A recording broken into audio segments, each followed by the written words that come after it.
YouTube. Hej. Ja, det er det er ikke helt min første, men det er en af mine første YouTube-videoer, det her. Og jeg har egentlig længe godt kunne tænke mig at prøve at lave nogle YouTube-videoer, og så har jeg været nervøs, eller blevet holdt tilbage af, at jeg ikke tør, eller jeg ved ikke, hvad jeg er bekymret for. Jeg er bekymret for en eller anden ting, der gør, at jeg ikke har gjort det. Så nu prøver vi bare at sådan kaste os ud i det. Filme på vores iPhone, lave friktionen så lille som muligt. Jeg sidder lige nu og er ved at skrive manuskript til et podcastafsnit, som jeg har arbejdet på i et stykke tid. Det handler om et firma, der hedder DuPont Chemicals, og så handler det om PFOA og sådan en skandale, hvor de forgifter et helt lokalsamfund, og muligvis hele verden. Og jeg har arbejdet på det i et stykke tid. Jeg har skrevet et sådan rough outline. Jeg har faktisk også allerede optaget et afsnit om det sammen med gutterne fra En Ting ad Gangen. Og det er blevet rigtig godt, synes jeg, hvis jeg selv skal sige det. Nu ændrer lyset, så kan jeg se, at solen forsvinder lidt. Men det må man døje med. Alting er sådan lidt håndholdt og lidt iPhone-agtigt her til at starte med. Men det, som jeg sidder i gang med nu, er at gennemskrive manuskriptet, så det bliver sådan helt, som det skal være, når jeg skal formidle det. Når jeg optager sammen med gutterne fra En Ting ad Gangen, så har jeg jo mere brug for sådan, hvad jeg selv vil kalde udvidet stikord. Altså jeg skal ligesom selv kunne læse og forstå, hvad jeg mener med noget, så skal det ligesom, så formidler jeg det mundtligt. Og det er sådan en lidt anderledes proces, end når jeg indtaler mine podcast-afsnit, for de er jo sådan fuldt scriptet. Det er godt nok sjældent, at jeg der siger noget, der ikke er skrevet ned på forhånd. Jeg skal sikre mig, at det ligesom det er så godt, som det kan blive, og det for mig er det sådan, at det fungerer bedst. Det sparer mig også en del tid i redigeringsfasen, at jeg ved præcis, hvad jeg vil have ud og hvordan. Jeg sniger sig stadig engang med en fejl ind. Nogle gange så siger jeg 1876, selvom jeg mener 1976, også selvom det står rigtigt i manuskriptet. Men det er ikke så vigtigt. Det, som er vigtigt, er, at jeg får alle historiens kernepunkter på plads, og at jeg gør det på en måde, som er til at følge med i. Og det kræver som regel et par redigeringsrunder, altså også fordi meget af tiden, så skriver jeg jo manuskripter om noget, jeg ikke ved helt vildt meget om selv i forvejen. Jeg ved selvfølgelig noget, men jeg ved ikke alt. Så på den måde, så først har jeg sådan en indledende strukturerende research-fase, hvor jeg skriver ned i store træk, hvad skal jeg omkring. Så skriver jeg et første udkast til manuskriptet, og så gennemskriver jeg det bagefter, hvor jeg lige får også prøver at se, om jeg kan gøre det sprogligt lidt mere lækkert. Det er ikke altid, det lykkes helt vildt godt, men heller ikke nogen formelle kvalifikationer, der gør mig i stand til at skrive gode manuskripter. Men det bliver bedre og bedre, jo mere jeg gør det.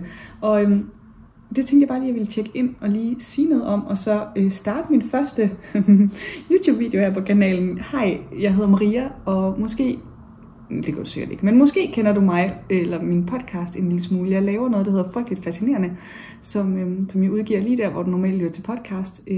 Hver torsdag simpelthen dukker jeg op i dit podcast feed med et eller andet, som jeg plejer at sige, det handler om død ødelæggelse. Det er måske sådan lidt, reductive eller sådan, men det handler om kaos, katastrofer, grusom historie, uhyggelig sygdom, medicinske forsøg, alt det frygtelige, som alligevel fascinerer os. Det kan du finde og høre, hvis den slags interesserer dig, men her på YouTube, så kommer det mest til at handle om arbejdsprocessen med min podcast, og måske en lille smule om, hvordan jeg strukturerer min tid, og hvordan det egentlig er at producere en fritidspodcast, som skal udkomme en gang om ugen. Ja, det håber jeg, du har lyst til at følge med i.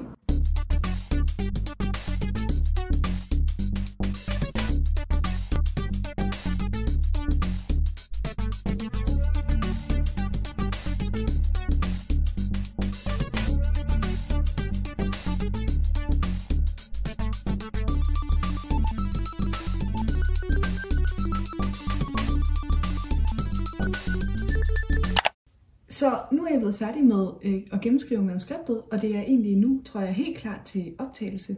Jeg havde lige tænkt, at jeg ville kunne nå også at optage i dag, men nu kan det godt være, nu er tidsplanen sådan, jeg er blevet lidt mere optimistisk på mine egne vegne for i dag. Jeg har faktisk slet ikke fået sagt, at i dag der er det søndag, og klokken den er nu ved at være 3, Da jeg opdaterede jer sidste gang, så var den lige omkring 1. Så det har taget et par timer, og det er jeg egentlig godt tilfreds med. Det var meget hurtigere, end jeg havde regnet med. Jeg troede, det var dårligere, det jeg havde lavet. Sådan kan man jo nogle gange blive positivt overrasket, og så andre gange kan jeg blive sådan helt, Maria, det er noget værmærkværk. Tænkte du overhovedet kaldte det der et første udkast? Men sådan var det altså ikke den her gang. Jeg synes, det er blevet mega fint. Jeg glæder mig til at optage det. Men jeg tænkte faktisk bare lige ville måske sige lidt mere om, hvad det er, jeg er i gang med nu med den her YouTube-video, og hvorfor du overhovedet skal sidde og se på den. Ikke at jeg ved, om det kan være interessant. Men det er fordi, at jeg egentlig længere tænkt, at det kunne jeg godt tænke mig at lave. Jeg ser selv enormt mange YouTube-videoer, særligt med folk, der laver noget, jeg interesserer mig for. Og jeg ved ikke, hvad det er, der har holdt mig tilbage fra at starte, men sikkert det samme, som holdt mig tilbage fra podcasten i starten. Og jeg er sikkert dårlig til det, hvad nu hvis ingen kan lide det, hvad nu hvis nogen siger noget ledt. Men nu tror jeg, at det er på tide, at jeg bare kaster mig ud i det.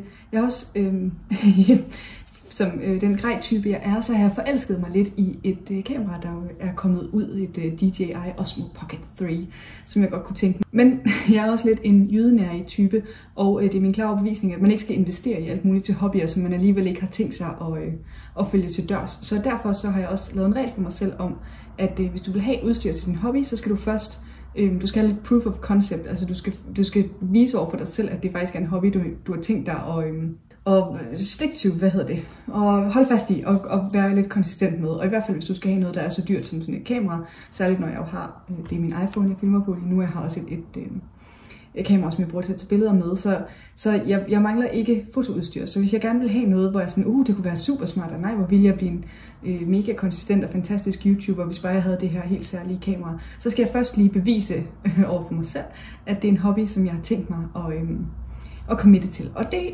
er der kun en måde at gøre med særligt YouTube-videoer, det er, at man skal lave dem. Så jeg har aftalt med mig selv, at hvis jeg laver 10 YouTube-videoer inden for sådan en relativt, 10 uger er måske også lidt ambitiøst, men så i hvert fald 12 uger, eller sådan et eller andet, hvor jeg kan sige, nu har jeg lavet 10 videoer på et antal uger, hvor det ikke er helt uhørt lavt, så må jeg få et Osmo Pocket kamera. Så det første skridt, første checkbox i den lille challenge, det er den her video, som du kigger på nu.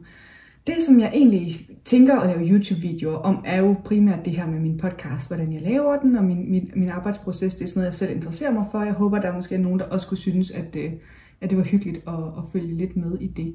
Og så måske hjælpe mig på vej til, at jeg kan retfærdiggøre for mig selv at købe sådan et sejt lille Osmo Pocket kamera. Men nu skal jeg videre i dagens program. Og det næste, jeg ved ikke, altså det er måske også en lidt dårlig dag at optage en YouTube-video på, fordi det eneste, jeg skal, er at sidde foran computeren. Men det næste, jeg skal på computeren, det er, at jeg skal fakturere. Jeg ved ikke, om der er så mange, der ved, at jeg i mit lille podcastfirma, udover at jeg udgiver min podcaster igennem, og derfor får lidt penge fra Podimo og den slags ind, så har jeg også sådan en lille freelance klippebusiness, og jeg har lavet lidt hjemmesider og sådan lidt forskelligt. Så der er sådan lidt aktivitet i min virksomhed, og der skal lige have styr på lidt admin derindefra nu her. Og det er sådan set bare det næste, der skal ske. Ja, så jeg er tilbage foran computeren. I mit mega rodede og kaotiske hjem. Jo, der er også sygt meget pap i baggrunden. Det er nok noget, jeg lige skal vende mig til, når jeg skal filme mig og mine omgivelser. At måske skal man lige rydde lidt op og gå ned med skraldet og sådan noget. Det må vi se, om det kan lade sig give sig. Jeg bruger sådan et regnskabsprogram, som jeg får en anden lidt billig version af, fordi at jeg ikke har så frygtelig meget omsætning i mit lille baby podcast firma. Og det kan man bruge, det synes jeg er super smart. Det kan jeg bruge til både at sende fakturaer, til at lave regnskab, og både moms og skat og sådan nogle ting. Så der er styr på den del af den. Og når jeg har gjort det, så tror jeg måske også, altså så har jeg alligevel siddet et par timer med manuskript, og jeg har været flittig med regnskab. Jeg har skrevet mails i morges også. Jeg vil lave nogle virkelig spændende aftaler om interviews to gange i løbet her sommeren, hvor jeg skal til København og snakke med nogle sindssygt spændende damer, som jeg har et stort interessefællesskab med. Det glæder jeg mig sindssygt meget til. Prøv at se, om jeg kan booke et studie til det og sådan noget. Det er drømmen. Ellers må jeg også have mit podcastudstyr med mig i rygsækken, og så sætte det op, hvor end vi ligesom kan komme til at være. Jeg har for nyligt, hvis du følger med på min Instagram, så kan du se, at jeg for nylig har investeret i en masse podcastudstyr, så jeg faktisk har udstyr en rigtig god kvalitet til også at tage med og interviewe folk hjemme ved dem selv eller hjemme ved mig. Men det er selvfølgelig altid lidt mere lækkert, hvis man kan gøre det i et rigtigt lydstudie. Men der er jeg ikke helt endnu herhjemme, og jeg er jo slet ikke der, hvis jeg skal ud og snakke med nogen, som bor et andet sted i landet end mig selv. Men det er også derfor, at stuen er fyldt med, blandt andet derfor stuen er fyldt med pap.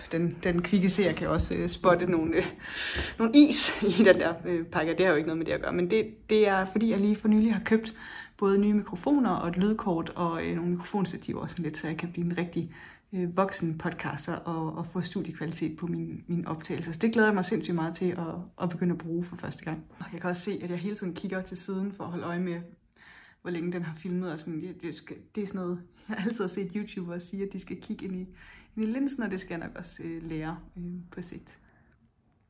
Yes, og med det klaret, så tror jeg, det er tid til at tackle alt det pap.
Yes, der er gået omkring en times tid siden sidst, og jeg er rykket i sofaen.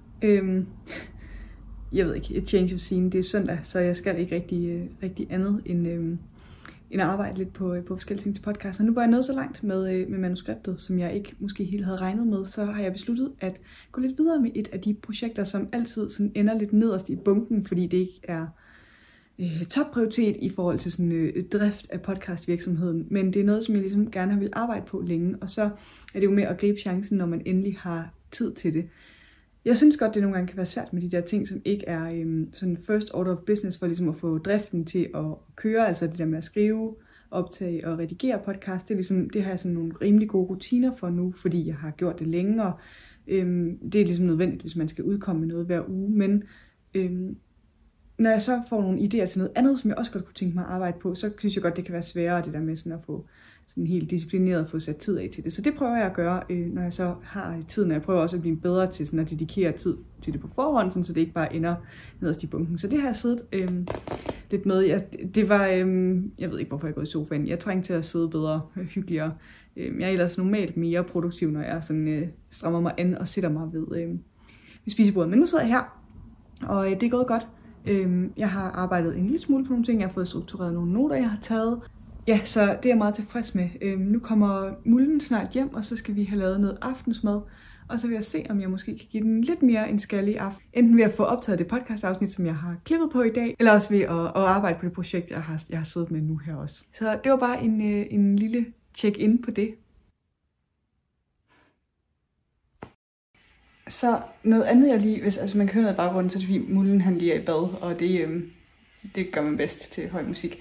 Men noget andet, jeg også, som også er en del af min lille sådan, podcast virksomhed, det er, at jeg freelance klipper for andre podcaster.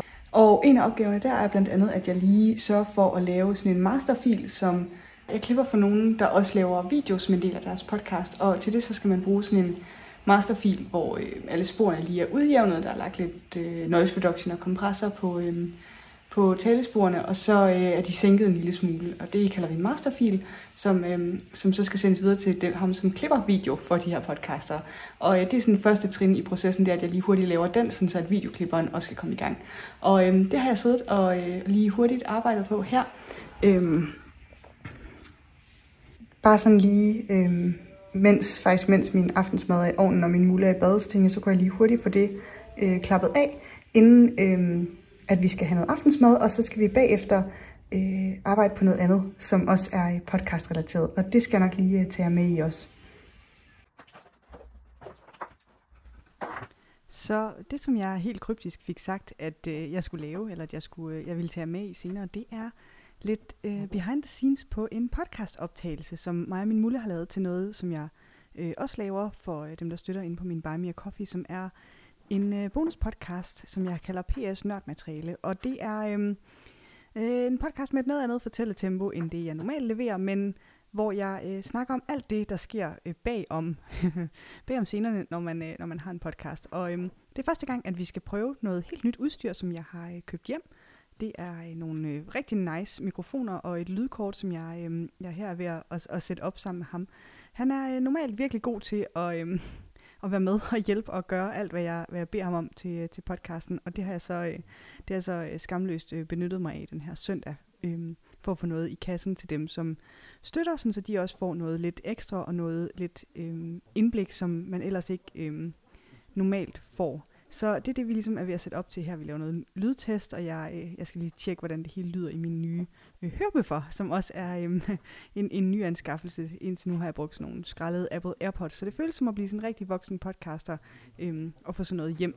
Så det er egentlig det, vi faktisk slutter søndagen af med her. Jeg tror det. Eller det her. Ja, det var en godt klappet. Ja, det kan lytte af nørdmateriale, så vil jeg ikke sige. Nej.